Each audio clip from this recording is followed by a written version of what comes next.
저번 시간에 등기부등본의 그 공신력에 대해 이야기를 하면서 그 믿을 수 있는 서류인지 걱정하시는 분들이 제 주변에도 꽤 많더라고요. 네네. 그래서 오늘은 그 걱정을 조금 덜어드리고자 그 등기부등본에서 보이면 위험한 단어들을 저희가 준비해봤습니다. 일단 첫 번째로 표제부에서 볼 수 있는 단어가 있어요. 근린생활시설이라고. 근데 이게 어떤 건지, 그리고 이 단어에 어떤 점을 주의해야 되는지 알 수 있을까요?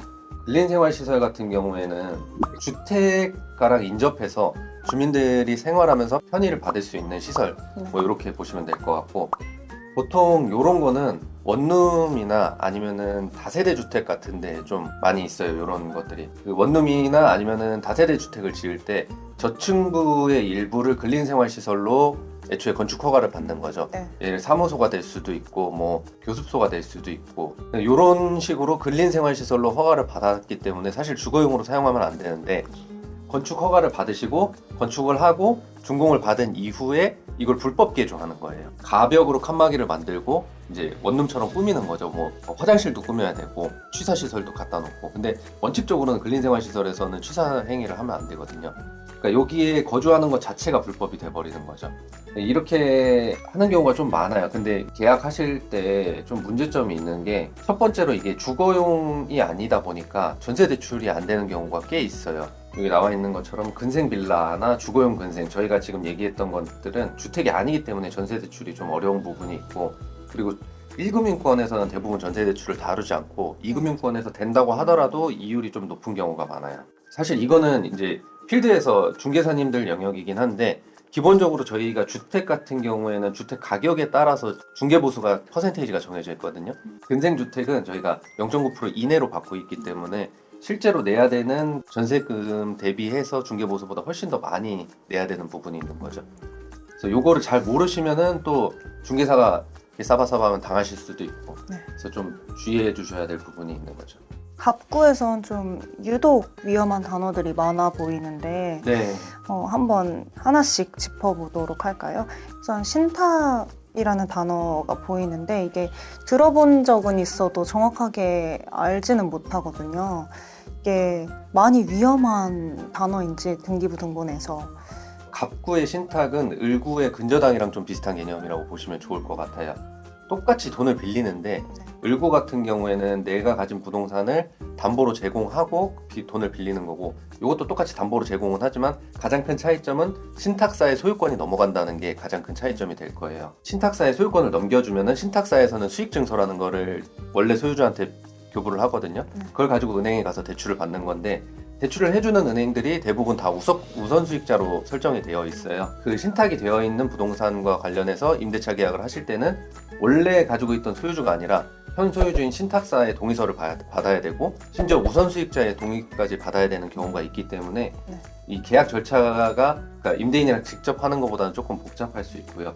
사실상 이 신탁 원부를 발급받아봐야 거기에 이게 담보신탁인지 어떤 신탁인지 종류를 알 수 있고, 임대 권한은 누구한테 있는지, 뭐 누구한테 얼마를 빌렸는지 이런 걸 볼 수 있는데, 이게 등기부처럼 인터넷 등기소에서 뭐 몇백 원 내고 간단히 보실 수 있는 건 아니고, 최근에는 인터넷으로도 발급을 받으실 수는 있지만 대부분은 등기소에 가서 직접 발급받아서 보셔야 됩니다. 그럼 신탁 원부는 제가 직접 가서 떼야 되는 거예요?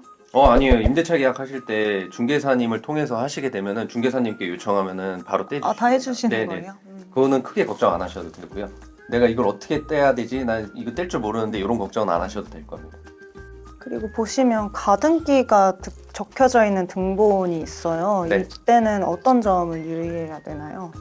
이 가등기, 뭐 가압류, 가처분처럼 이 가짜가 들어가는 게 조금 이해가 어려우실 수 있어요. 실질적으로 저희가 법률적으로는 임시로 이해하시면 좋습니다.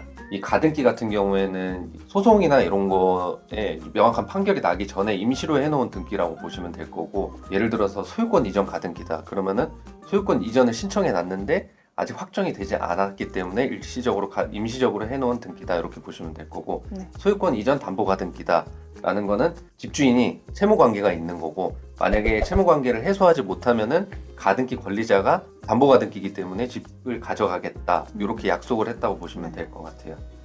그래서 가등기가 있는 등기부를 보셨다면은 집주인이 바뀔 수도 있겠구나. 지금 현재 집주인이 있지만 만약에 이게 뭐 어떤 요건에 따라서 가등기 권리자로 집주인이 바뀔 수도 있으니까 네. 이게 지금 현재의 집주인과 내가 계약할 때의 집주인이 동일한지 바뀌었는지 이런 것 정확하게 소유자를 파악하실 필요가 있고 네. 그리고 임대인이 만약에 이거 내가 해결할 거야 뭐 집주인 안 바뀌어 이렇게 좀 어물쩍 넘어가려고 한다 뭐 예를 들어서 사실 이렇게까지 자세하게 얘기해 줄 필요는 없지만 내가 이걸 언제 변제할 예정이고 언제 가등기를 말소할 예정이다 라고 말 안 해주면은 대부분 좀 선택지가 여러 가지라면 좀 넘어가시는 걸 추천드리는 편이죠. 그럼 가처분 가압류 이것도 앞에 가자가 붙는데 이것도 한 번만 설명 부탁드릴게요. 가처분이라는 거는 뭐 소유권과 관련된 것도 있긴 하지만 네. 소유권 말고도 뭐 그것이 알고 싶다 뭐 이런 거 보면은 상형금지 가처분 신청 이런 걸 많이 했다고 하잖아요. 그러니까 일시적으로 뭘 못하게 막아놨다라고 이해하시면 조금 편할 것 같아요. 예를 들어서 뭐 소유권 이전 등기 가처분이다 그러면은 압류랑 좀 비슷하게 보셔야 되는데 집주인이 채무 관계가 있는데 빚을 갚지 못해서 소송 중일 때 돈을 받으려는 사람 입장에서는 이 사람이 이거를 집을 정리하고 재산을 정리하고 그걸 가지고 도망가지 못하게 팔지 못하게 막아놨다. 네, 이렇게 생각하시면 돼요. 그러니까 보통 이런 가처분이나 압류, 가압류 이런 게 많으면은 집주인의 채무 관계가 복잡하거나 아니면은 세금을 체납했거나 뭐라 그럴까 위험도가 상당히 높다고 볼 수 있죠. 네. 경매로 넘어가게 되면은 사실 뭐 압류, 가압류 이런 것도 국가가 압류를 할 수도 있고 뭐 지자체가 압류를 할 수도 있는데 좀 우선순위에서 많이 밀리기 때문에 이런 집은 좀 피하는 게 좋죠. 그럼 갑구 마지막으로 임차권 등기 명령이라는 단어가 있어요. 네. 이거는 또 뭐예요? 주임님 혹시 이 단어 자체를 들어보신 적이 있으세요? 들어본 적은 있는데 자세한 게 어떤 단어인지 어떤 뜻인지는 정확하게 몰라요. 간단하게 설명드리자면 임차권 등기 명령 같은 경우에는 이제 제가 세입자인데 계약 기간이 종료됐음에도 불구하고 보증금을 돌려받지 못했을 때 신청할 수 있는 제도고요. 제가 이 집에 대한 보증금을 돌려받지 못한 집에 대한 대항력을 유지하면서 다른 데로 이사가기 위한 제도라고 보시면 될 것 같아요. 핵심은 보증금을 돌려받지 못했을 때 대항력을 유지하기 위해서 신청할 수 있는 제도. 만약에 이게 등기부에 한 번이라도 적혀 있다. 그러면은 이 집 주인은 이전 세입자와 이런 갈등이 한 번이라도 있었다라고 보시면 보증금 관련해서요? 네. 요즘에 보증금 못 돌려받는 사람들 되게 많잖아요. 네, 그래서 제가 임차권 등기 명령도 자료를 준비했고 이 임차권 등기 명령 같은 경우는 저희가 다음 시간에 좀 더 자세하게 다뤄볼 수 있을 것 같아요. 그럼 마지막 을구도 꼼꼼하게 봐야 될 것 같은데 근저당권 설정이라는 단어가 있어요. 이거는 뭐죠? 네, 그 을구 근저당권 설정 같은 경우에는 저희가 지난 등기부 시간에도 많이 설명을 드렸지만 집주인이 담보를 받고 주택담보대출을 통해서 집을 샀다는 의미 또는 이제 담보 없이 집을 사셨다 하더라도 급전이 필요해서 주택을 담보로 잡고 돈을 빌렸을 때 근저당권이 설정이 되고요.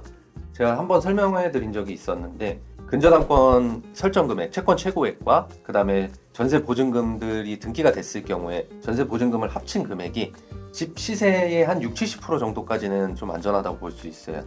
그거를 넘어서면은 좀 위험하다고 보셔야 되고요. 계약을 하실 때 그 중개사님들이나 아니면 중개사 사무소를 통해서 이 주변에 있는 집들의 시세가 어떻게 되는지를 정확하게 파악을 하셔야 이런 거를 조금 안전하게 계약하실 수 있는 거죠. 저희가 한 6, 7개 정도 단어들을 살펴봤는데 네. 소장님이 개인적으로 생각하실 때 가장 위험해 보이는 단어는 어떤 거라고 생각하세요? 오늘 저희가 알아봤던 용어들은 위험도나 중요도 면에서 다 좀 비슷해요. 근데 개인적으로 생각했을 때 정말 이건 좀 피해야 된다 싶은 거는 일단 1번은 근생 건물. 그게 단순히 뭐 대출이 안 나오고 중개수수료가 비싸고 이런 것보다도 실제로 완벽하게 지어지지 않은 주거용 공간에 산다는 것 자체가 저는 세입자들한테 그렇게 좋지 않은 영향을 끼친다고 생각을 하고요.